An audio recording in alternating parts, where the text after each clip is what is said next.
Hello guys and welcome to the very first reaction video on The Edward. I am your host Eddie, and in today's video I will be discussing something that is a couple weeks old, but it's something I'd like to get off my chest, is my reaction to the big deal made between Marvel and Sony that finally allows Spider-Man to be in the Marvel Cinematic Universe. My thoughts on what I think this means, what I'm looking forward to, and what my predictions could be.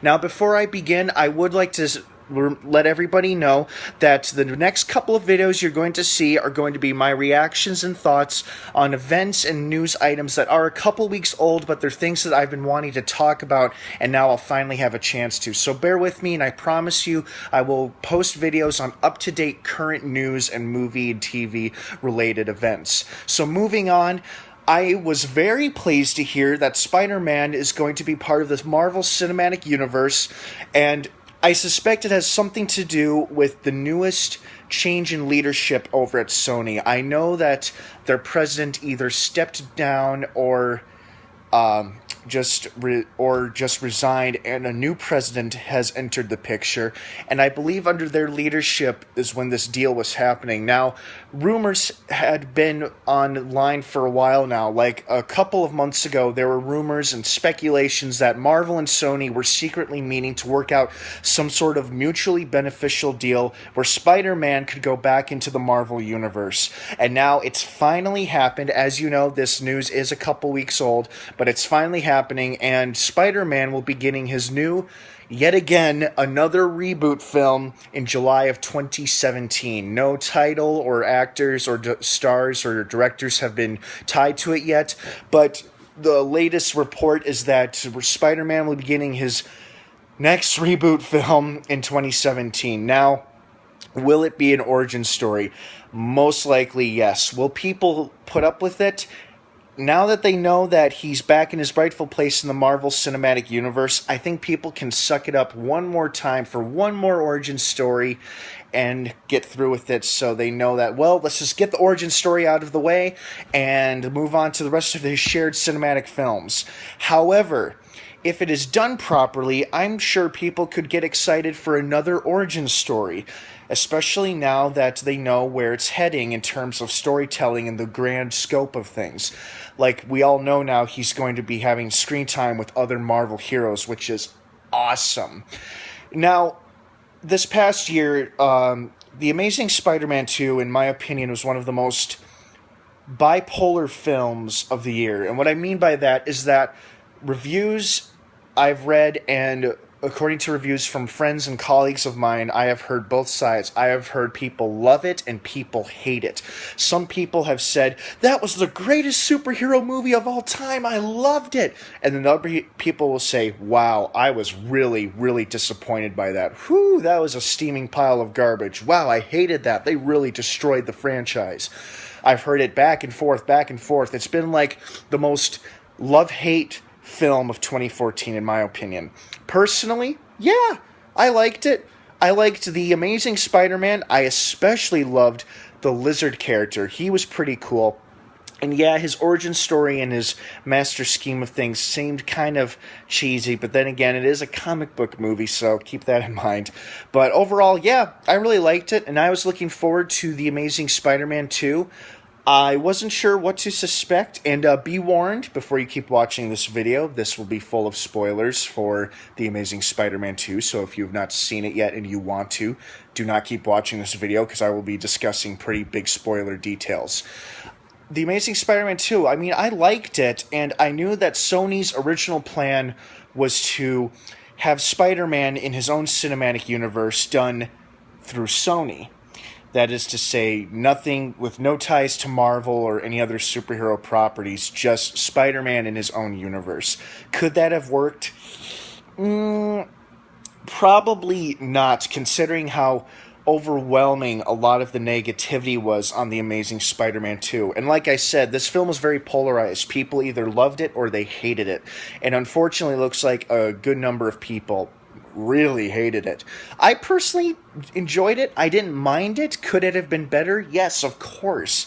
I think the thing I enjoyed the most about The Amazing Spider-Man 2 was Jamie Foxx's performance as Electro. That was that was pretty cool. Electro was a pretty cool character, and I was really disappointed that, spoiler alert, that he gets electrocuted in the end and he blows up into smithereens. Then again, he is made of electricity technically, so he could return. Who knows? But now that the franchise will be going through another reboot yet again, maybe they will bring back other classic Spider-Man characters, and this time they'll do them right, because I know a huge complaint with a lot of fans is that they messed up the Rhino. He's not supposed to do that.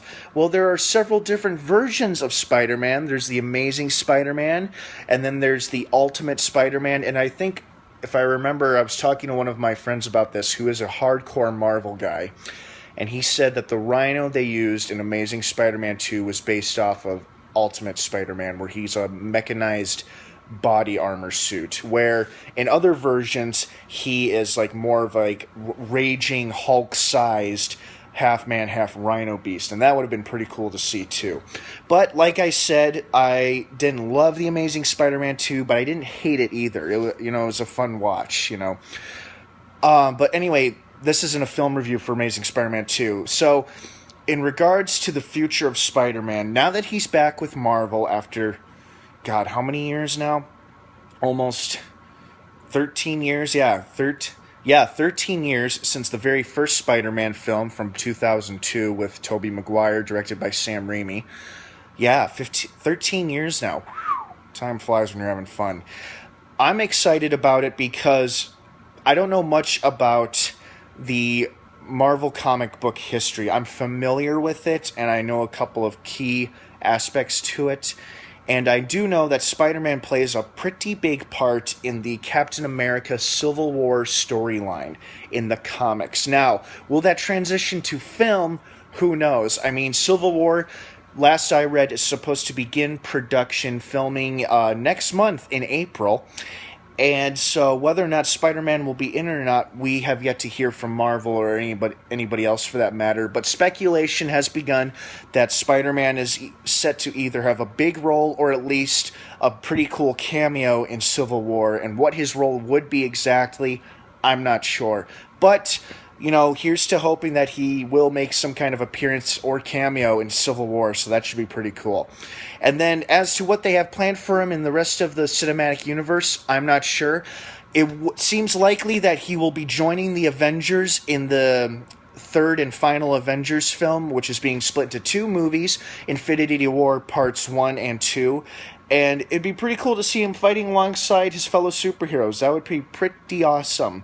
So that's what I think about this Sony Marvel deal regarding Spider-Man fitting into the Marvel Cinematic Universe. I'm very excited about it, and hopefully this will renew Spider-Man's fans' hopes in the filmmakers once again, because I know a lot of them were very disappointed by Amazing Spider-Man 2, and I can certainly understand why. Let's hope that this gives them something to look forward to, and that this time, now that he's back with Marvel, he could be handled better and much more properly. Not that I don't mind the way he's been handled in past films. I mean, I liked the Sam Raimi films, especially Spider-Man 2. That's probably my favorite Spider-Man film to date is Spider-Man 2, mostly because of Doc Ock. Doc Ock was just awesome. And the one complaint I had about that movie was, spoiler, he dies at the end. Which is why I was excited to hear that they were going to do a Sinister Six spin-off of the Sony Spider-Man universe. Now, will that still happen? Most likely not. Now, could it happen? Yes. Could it happen now that Marvel and Sony have struck a deal with Spider-Man? Yes, absolutely. And now that it's back on Marvel's playing field, they could absolutely pull it off. Marvel's blown us away before, so would I like to see a Sinister Six and a Venom movie? Yes, absolutely. I'd love to. Because then they would bring back Doc Ock, and then they would give screen time to other Spider-Man characters who have never been on the big screen before, because they've already done Green Goblin, Electro, Rhino. I mean, obviously they need to do Venom over again. I know that's for sure. So yeah, I'm very excited about it. I'm looking forward to it. So if you guys feel like I missed anything or any comments or topics that I forgot to cover, please feel free to comment below. Let's be respectful of one another's opinions and thoughts, and don't forget to subscribe and stay tuned for more recap and reaction videos. Much more will be coming. So until next time, may the Force be with you.